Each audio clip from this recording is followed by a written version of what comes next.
Lustpodden riktar sig till alla som är intresserade av lust och relationer i terapi. Podden leds av religionshistorikern och teologen Leif Karlsson och Hanna Möllås som är legitimerad barnmorska, legitimerad psykoterapeut och sexolog med flera auktorisationer i sexologi.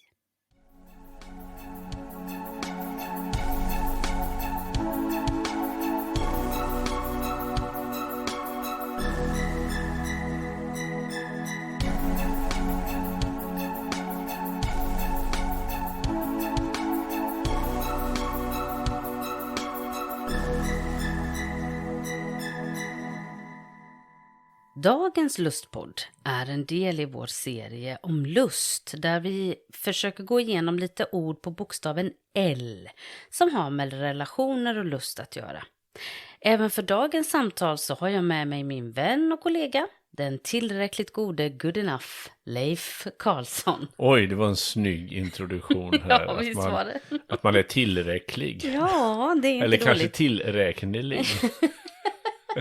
Ja, du är nog både och faktiskt. Ja. Jag tänker, vår intention var ju inte att samtala om alla ord vi kom på under bokstaven L.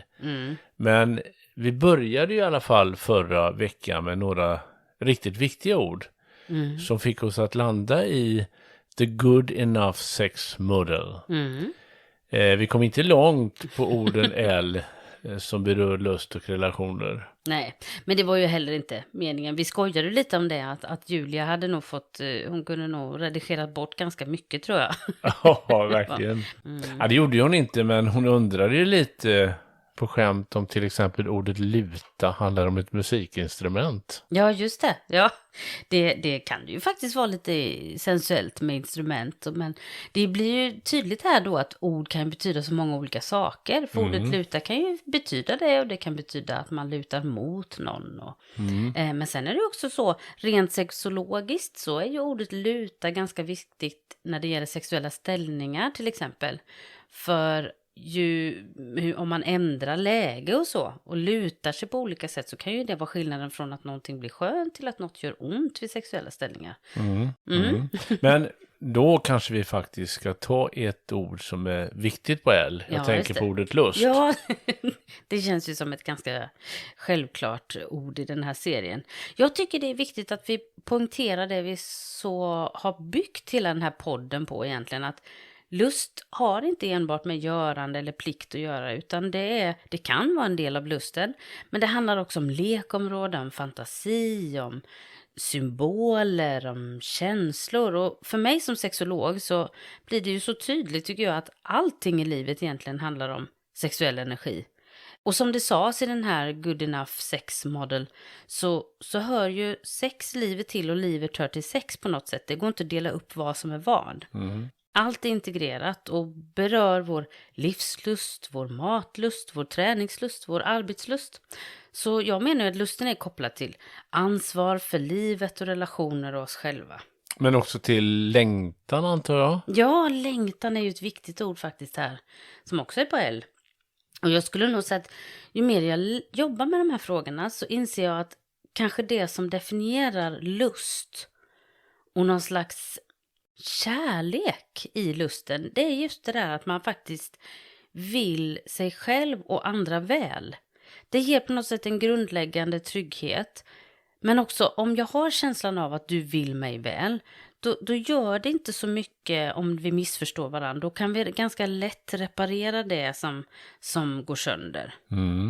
Det finns ju svåra ord också på L. I det här sammanhanget. Jag tänker på lämnad. Just det. Och då kan man ju koppla det till de där mikrostunderna egentligen när man faktiskt känner att man blir lämnad, när man blir missförstådd. Det som vi pratade om förra gången, det här med break and repair, att det är det alla relationer handlar om när vi talar om lekområde. Och det handlar på något sätt om att man blir missförstådd, det blir ett brott i anknytningskänslan och det ger på något sätt också upplevelsen av att man blir lämnad. Och sen handlar det också då om att återförenas, att bli sams igen, att hitta tillbaka, att knyta an på ett nytt sätt. På ett sätt kan man ju tänka att det har att göra med symbiosen faktiskt. Alltså symbiosen, det här känslan av enhet, förenhet Och sen så behöver vi ibland komma ut i någon slags, ja just det ja, vi är ju inte ett på ett fysiskt sätt, utan vi är ju faktiskt två personer som vill olika saker, och då behöver vi få vara i vår självständighet och ensamma en liten stund och sen komma tillbaka igen. Jag tänker att men det är en sak som är intressant här när det handlar om att bli lämnad. Alltså det kan man ju bli, ibland blir det ju de här breaken. Jag tycker det är intressant också i och för sig det här ordet på engelska, break and repair, för att i engelska så är det ju också en inbromsning, inte bara det att något går sönder, utan en inbromsning som kan bli i relationen, och så behöver man reparera det. Men break kan ju också vara att det händer så stora saker så att det faktiskt går sönder, relationen går inte reparera på något sätt. Och något som jag har funderat över det här när människor blir ledsna över att relationen gick sönder, så kan jag ibland fundera över, var går gränsen för om jag verkligen är ledsen för att det är just du som gör mig illa? Att det är just dig som jag vill så gärna fortsätta vara tillsammans med?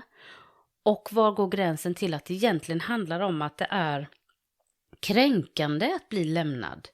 Det upplevs liksom, hela min stolthet, min självkänsla förstörs av att du inte tycker att jag är världens centrum. Vad handlar om det, och vad handlar om att det just är du? Här kommer vi in på jättesvåra begrepp som att äga någon. Det finns ju många saker i det som man kan tala om när det gäller parrelationer. Kan man äga någon? Alltså vi vill gärna äga varandras känslor, varandras uttryck, varandras kärleksspråk på något sätt. Jag tänker här blir det lite kopplat till den här tävlingsinstinkten som finns hos oss alla, liksom att vi vill prestera och vi vill att relationen ska fungera. Men jag tycker att det är lite att ställa frågan på sin spets. Vad är kärlek till en annan person, och vad är egentligen kränkningen av att du lämnar just mig? Det tål verkligen att tänka på det du beskriver här. Och vi kan ändå konstatera, menar jag, att i vår längtan är vi som mest sårbara. Ja, det är sant. Och där kan vi verkligen skada varandra. Och då blir det ju intressant. Är det säger jag nej till sex? Eller säger jag nej till dig? Det kan ju vara svårt att läsa av. För när vi då är sårbara så tror vi kanske att allt som sker i ett nej är att vi blir ratade. Och kanske, det blir också så här dubbelt, för människor kan höra då, jag älskar dig mest av allt i hela världen, du är den viktigaste personen som finns, men jag vill inte ha sex med dig. Och för många blir det svårt att förstå. Och för en person i ett par så kan det ju vara så att sex är det mest anknytningsviktiga, det mest vackra, det bästa, det skönaste som finns. Och då är det så svårt att förstå, varför vill du inte ge mig det? Och för en annan så är sex något svårt, något komplicerat, något som kräver någonting av mig, som gör att jag känner krav. Jag kanske har negativa erfarenheter, det behöver man inte ha haft, men det blir liksom inte någonting som, jag förstår inte då, varför pushar du på så om detta? Varför det är så hiskeligt viktigt när du vet att jag tycker det är så jobbigt? Så det här är ju ganska komplext. Och då kommer vi in på det här med lidande. Ja. Och vi har ju faktiskt, alltså det här blir ju väldigt tydligt när vi tidigare talade om hög- och låglustaren. Och att båda brottas med otillräcklighet och lider. Ja, det är sant. Och det där är så otroligt viktigt. Och jag tror i parterapi så är det ofta en sån här aha-upplevelse när båda i paret förstår att det blir hjälpsamt när man förstår att både jag och du känner att vi är lidande. Oavsett vilken roll eller position vi har här, så känner vi den här otillräckligheten, rädslan för att inte vara åtrådd eller rädslan för då att inte duga. Det gör vi båda två, och då kan den känslan av att bli ratad eller missförstådd i det här dra igång gamla minnen av att man som barn kanske blev utsatt för, man har varit mobbad, man har svåra livshändelser, eller alla situationer där man har känt att jag får inte vara med, dras igång så det blir jättestarkt. Och det är klart att vad som är viktigt här är att kunna läsa av varandra. Eller läsa av vår partner. Vad är vad? Precis. Är jag ledsen för att du gör mig ledsen? Eller är det för att barnet inom mig kommer ihåg att jag har känt mig ensam en gång? Det här är så intressant, för då kommer man in på... min hjärna spinner loss här. Men alltså, man kommer in på det här som en del kan nämna i terapi. Är det här sant eller falskt? Det vi läser av alltså. Låtsas du bara i din lust och längtan? Ja, det här är ju spännande. Det är som... Alltså det som vi läser ska med andra ord vägas, tolkas på sanningens altare, skulle man kunna säga om man vill uttrycka sig religiöst. Ja. Jag är väldigt fascinerad över de här olika terapiformerna som ofta talar om den här sanna självbilden, vad är sant och vad är falskt. Det finns ju många som delar upp det så, men jag brukar lyssna till en familjeterapeut som heter Richard Schwartz. Han har ett svårt namn att säga, Richard Schwartz. Han är systemteoretiker i alla fall, och han brukar beskriva självet eller personligheten som en sammansättning av olika delar. Tycker det är bättre än att tänka sant eller falskt, och då tänker han, när jag använder hans teorier i terapirum så brukar jag ha massa olika djur. Och tänka då att inom oss så kanske det är nästan som en hel djurpark. Inte att vi är schizofrena och inte kan skilja på det. Men att det finns något argt rytande lejon inom oss. Och det finns någon liten rädd mus. Och det finns massa olika delar. Och vi behöver se till att inte förtrycka någon av dem. Men att de heller inte tar över hand för mycket. Utan att de kan samsas och hjälpas åt. Och ta hand om oss. Att vi är olika delar helt enkelt. Kan man tänka likadant om vi-relationen då? Ja, men det där är ju inte... Jag tror att många skulle må bra av att tänka, vad är det som inkluderas i våran relation? För alla relationer ser inte olika ut, utan de är unika utifrån de som är med i relationen. Och när vi då kommer samman med våra djur, hur mår de tillsammans? Hur mår viets djurpark liksom? För ibland så kan det ju vara så där man märker att en del par, de håller på att jaga någonting för att få fram den där symbiosen och förälskelsen igen. Så man stressar fram och flytta ihop, eller stressar fram och ha annat typ av sex. Man stressar fram att ha barn eller köpa hus eller vad det nu kan vara. Bara för att liksom, om vi gör det här så kanske vi blir bättre och hittar vårt sanna jag. Jag tänker istället att det vore bra att tänka, vad är vi för typ av par? Alltså var ärlig med andra ord, alltså istället för att låtsas att man är ett par. Ja, ett par som man inte är. Nej, exakt. För det här för ju över tankarna till ord på L som har med lögner att göra. Alltså jag tänker lögner, det är ju verkligen att ha dragit det här låtsasspråket väldigt, väldigt långt egentligen då. Och det gör ju många gånger att det är svårt att lita på. Man kan ju höra det efter otrohet eller efter situationer som har varit svåra. Så kan många säga så att det är inte så mycket det som har hänt utan just lögnerna. Att jag har blivit förd bakom ljuset. Att jag har litat på någonting som faktiskt inte visade sig vara sant. Men det är jätteintressant det här med vad går gränsen för vad som är låtsas, vad som är en vit lögn, vad som är en lögn som faktiskt förstör. I min uppsats där jag skrev om hur sexologer arbetar med terapi kring hög- och låglustare så var det någon som pratade om det här som ofta tas upp i terapi, att om man inte har tillgång till sin egen lust och äger sin egen sexualitet så är det väldigt lätt att hamna där att man hela tiden håller på och låtsas sin njutning, man fejkar sin njutning. Det här tycker jag är jätteintressant då, det är lite grann utav kärlekens paradox. Ja.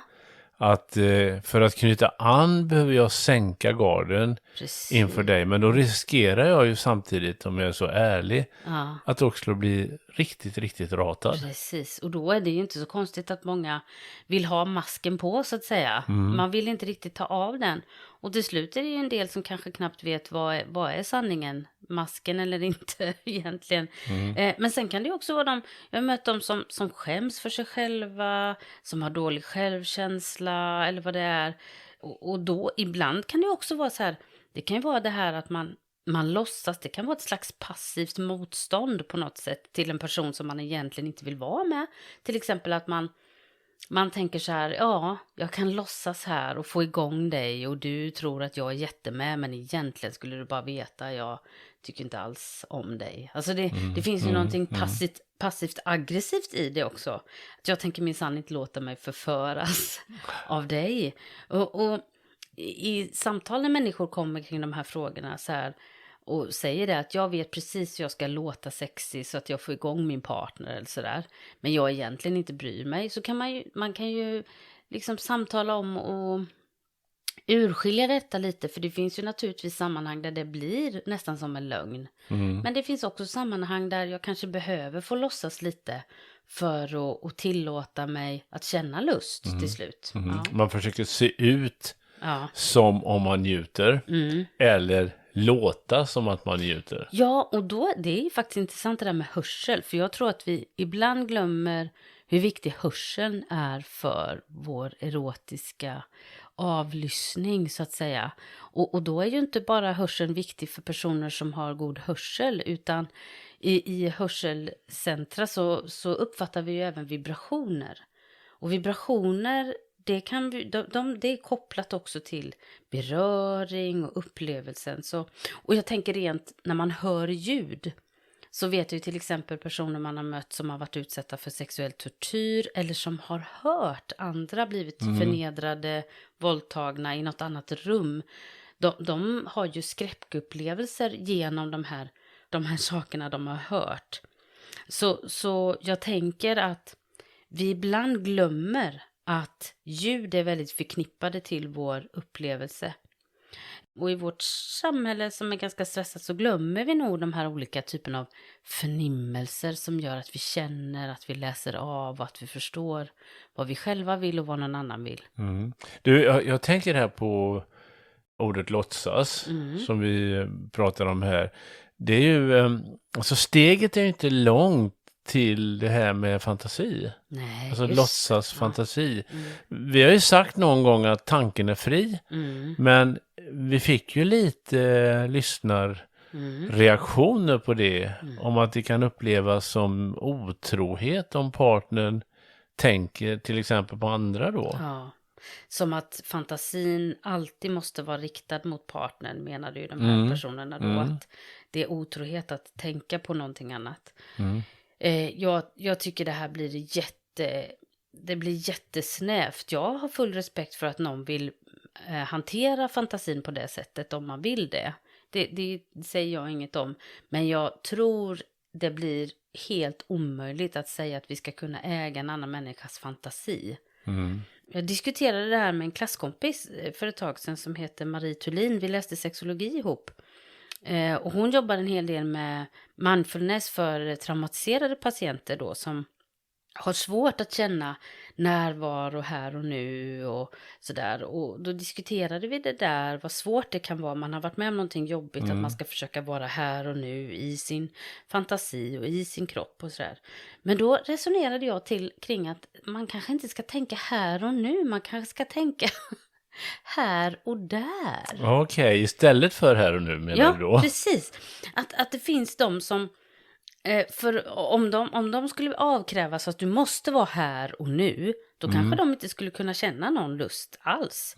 Utan för att få igång en fantasi, eller för att få igång sig själva, så behöver de ägga upp sig med någonting som är där, alltså i fantasin då menar jag.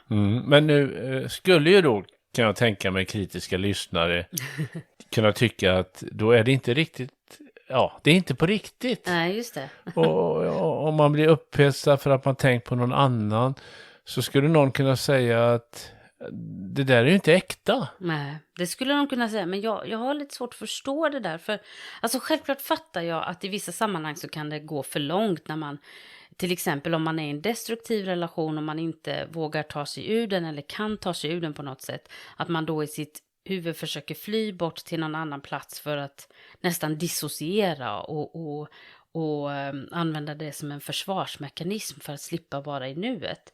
Men jag tänker att då blir det naturligtvis inte bra i längden. Men att vara både här och där, det kan ju göra att man går igång i nuet genom att krydda det med någonting som hänt där. Alltså i fantasin. Det kanske har hänt på riktigt eller inte alls, eller finns någonstans där.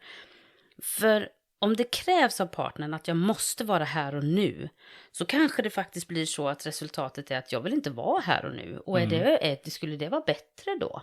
Jag tror att vi behöver våga andas mycket mer. Här är det som att, här kommer vi tillbaka till det där med att vilja äga någon. Som att du får inte tänka på någon annan, du får inte tycka att någon annan är snygg, du får inte attraheras av någon annan. För då är det som att du säger samtidigt att jag är ful, jag är inte sexy. Och det blir väldigt krystat till slut. Så vad du menar det är att låtsas kan man göra lite tillsammans? Ja, precis. Att man låtsas. Ja. Så tänker jag då att ordet låtsas faktiskt också glider över i lite grann det här med vita lögner. Jag tänkte alltså, jag sa, tycker du den här klänningen är fin? Och jag har köpt den och det är ingen bytesrätt på den. Och den är jättefin kan man säga då. Alltså för det finns ju något sånt där. Om man inte tycker det, menar du? Ja, men alltså ibland kan jag tycka så här, handlar det inte också om välvilja? Alltså i vissa saker så är det klart att man måste få vara helt ärlig. Och någon kan ju resonera och säga, det är klart man ska vara helt ärlig om den andra ska kunna ta det. Men man behöver också vara lite smidig ibland kan jag tycka. Alltså då. Man kan ju säga Ja. Ja. Och jag tänker det här med låtsas kan man göra tillsammans som du sa där med, jag tänker med rollspel och att leka ut fantasier tillsammans. Det är ju faktiskt också ett sätt att låtsas på något sätt. Här kan ju också list komma in, som ytterligare ett ord på att list, jag tänker på ordet list. Vad tänker kanske, du? Kanske hur vi ofta då, vi talar ibland om kvinnlig list. Ja, just det. Som religionshistoriker är jag ju fascinerad av att kvinnor ofta genom historien tvingas vara listiga. Ja, just för att komma liksom förbi de här patriarkala strukturerna. Ja. Så du menar egentligen att kvinnor har en närmare tillgång till att låtsas? Ja, alltså vem har den verkliga makten kan man säga. Det finns ju en officiell makt och en inofficiell makt. Ja. Det kommer vi komma in på nästa avsnitt när vi ska prata om och undergiven. Det är ju jättespännande. Men när man tänker på patriarkala strukturer då som du tar upp här, då kommer jag ju osökt att tänka på ordet lem. Oj, säger jag. Det är ett ord som kanske inte väcker sådana positiva associationer. Jag vet inte, men det är ett spännande ord. Och vi har ju tidigare talat om mannens lem eller könsorgan. Att det är liksom på utsidan på kroppen. Att den syns och ståndet syns och utlösningen syns. Och det gör ju att den manliga sexualiteten lätt kopplas till prestation. Ja, just det. Jag tycker det här är jättefascinerande. Jag har försökt att fundera mycket kring detta. Och det tror jag de som har lyssnat på alla våra poddavsnitt de har förstått att jag har fascinerats av det där att den manliga biologin är på utsidan av kroppen och att det då blir kopplat till prestation och självkänsla. Det finns ju, ni kanske känner till Jeffrey Epstein som var en känd finansman. Han tog ju livet av sig i häktet, jag tror det var 2019. Och då var han för andra gången ställd inför rätta för övergrepp mot unga flickor. Men vid en tidigare rättegång 2009 så dömdes han för vissa övergrepp och när han då blev förhörd så finns det finns alltså filminspelningar som man kan titta på YouTube om när han var i princip helt oberörd när de här advokaterna och förhörsledarna frågade om de här flickorna som han hade utsatt. Då var han i princip helt oberörd. Men sen var det någon som frågade om det stämde att en av de här utsagorna från någon av offren, om de stämde att han hade en äggformad penis. Alltså han blev fruktansvärt arg och avbryter hela förhöret. Och man kan ju tänka att det har att göra med att det är en intim fråga som gör en arg. Men det går ju också att tänka att det finns en klar koppling mellan könsorganet och vår självkänsla. Jag har ju mött personer som försöker ligga bort eller straffa bort eller på något sätt äcklas av sin egen penis på något sätt. Så de vill verkligen veta att den är okej och man försöker ligga och nästan som att man ska straffa sig själv och den partner man är med för att den ska verkligen visa uppskattning till den där penisen man har som man vet faktiskt inte ser ut som den kanske andra tänker att den borde göra. Nej. Ja, det låter ju inte särskilt lustfyllt måste jag säga när du beskriver det här. Sannoliken inte, det är väldigt ångestladdat skulle jag säga. Hörde någon som sa en gång att snoppar, de är ju inte särskilt vackra. Nej, och det där är ju så tragiskt tycker jag. Man kan höra det väldigt ofta i terapi faktiskt. Och då, om vi tänker heterosexuella par så kan någon säga så här att ja, den snoppar går ju inte jag igång på. De är lite konstiga, de ser läskiga ut eller vad det nu kan vara. Och så kan jag tänka, men tänk om du hade fått höra det om ditt eget underliv eller dina bröst eller någonting på dig. Alltså, det är som att det är gamla könsroller här som spökar, om vi tänker det heterosexuella paret då, att får verkligen en kvinna gilla en penis? Eller ska kvinnan gå igång på det andra, på det intima och liksom kärleksspråken och allt vad det där var. Medan män har vi fått lära oss gå igång på utseendet och brösten och underliv och sådär. Och då är det som att om man då skulle tycka som kvinna att en penis är vacker, då blir det där igen, är jag madonnan eller hora-fenomenet liksom. Får man tycka om det? Men man tror jag här ska tänka efter, vad gör det här med partnern? Man behöver inte säga, och det här var det vackraste jag sett, om man inte tycker det. Men här kanske det faktiskt handlar om jag vill dig väl. Ska jag inte tala gott om ditt underliv då? Ska jag inte tala gott om din kropp, om dina former, om dina dofter, för att uppmuntra dig? Ja. Alltså det är mycket estetik här när vi pratar om det här. Men jag tänker som religionshistoriker och tänker på de här fruktbarhetsinslagen som finns eller fanns i många utav till exempel religionerna i Främre Orienten tidigt, så var ju liksom penisen en fruktbarhetssymbol. Just det. Stämmer ju faktiskt, och det är ju intressant här, för att personer som har varit utsatta för övergrepp där en penis har varit inblandad kan ju i sina mardrömmar inte så sällan drömmar om ormar eller lemmar eller penisar som invaderar varenda hål som finns. Och det är ju någonstans så att, och särskilt i psykoanalytiska teorier så blir det ganska tydligt att man ser lemmens betydelse i att penetrera, den symboliserar makt och utövande och så. Så det här, det är ju jätteintressant vad den har för symbol.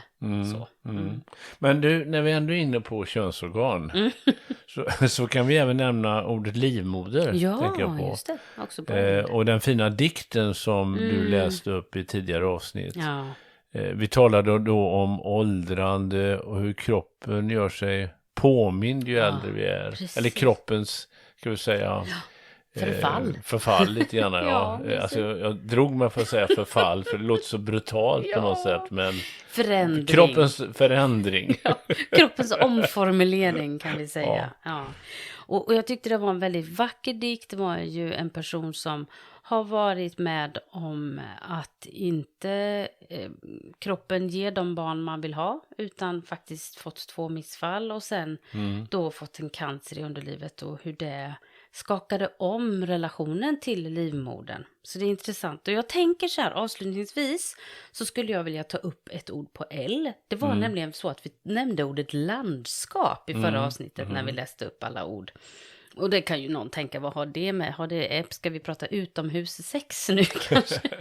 Men det var inte så jag tänkte lite, utan jag tänker så här att om man har en långvarig parrelation och man funderar över vilka är vi som par, vilka är vi sexuellt i vår relation, så kanske man ska tänka lite det här med landskap, att vi har liksom som olika skript kallas det ju ibland, olika manus för hur vårt liv ser ut. Och det här landskapet, hur ser min personlighet ut i landskapet? Är det väldigt mycket snåriga buskar där jag inte litar på någon, eller är det bara vackra gröna ängar, om du förstår vad jag menar? Och då skulle man ju tillsammans kunna skriva ner, jag har ju nämnt det innan att man kan skriva ner som ett sexuellt manifest över sig själva eller så. Man kan också skriva det som en karta lite då. Till exempel, när mår vi bra av att ha sex? När mår vi inte bra av det? Var skiljer vi oss i det här? Vad är det vi önskar som är olika? Hur kan vi få de här kartorna att gå ihop? Att man funderar över, vad har jag med mig in i den här parrelationen? Vad har du med dig in i den här parrelationen? Och vad är det vi behöver samsas om? Ja, vad är det för saker vi behöver liksom skriva som vår arbetsbeskrivning lite? Och självklart så är det ju någonting som man får förhandla om naturligtvis. Det är ju inte något som skrivs ner och sen är det cementerat i sten och det ska alltid vara så. Utan jag tänker att ibland är det som att vissa saker bara rullar på och livet bara blir. Och då kanske man ibland, när man känner att man kommer in i tristess eller i funderingar över hur relationen är, kanske kan man göra sig en liten karta över hur har livet sett ut och vad är det för träd vi vill hugga ner? Vad är det för saker vi vill ändra om i det här landskapet?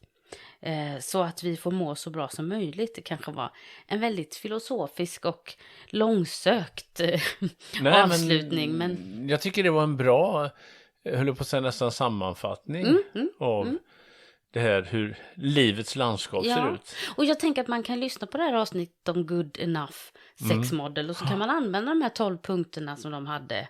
Hur ser våra kartor ut här? Om någonting händer i vår relation? Hur stöttar vi varann? Hur ser vi varann? Var är det vi missar? Och hur bryter vi ihop och hur kommer vi igen? Hur breakar vi och hur repairar vi? Så att säga. Ja, det var en bra avrundning tycker jag på dagens avsnitt. Det har varit, tycker jag, väldigt spännande att utforska ordet L. Ja, eller ordet L, bokstaven L, ja precis. Bokstaven L, ja. Men du, nu kommer vi till U då. Ja, så att i nästa avsnitt så blir det bokstaven U. Det blir väldigt spännande. Men jag tackar för detta avsnittet. Ja, tack ska du ha. Jättebra. Ha det så gott. Tack, hej. Hej, hej.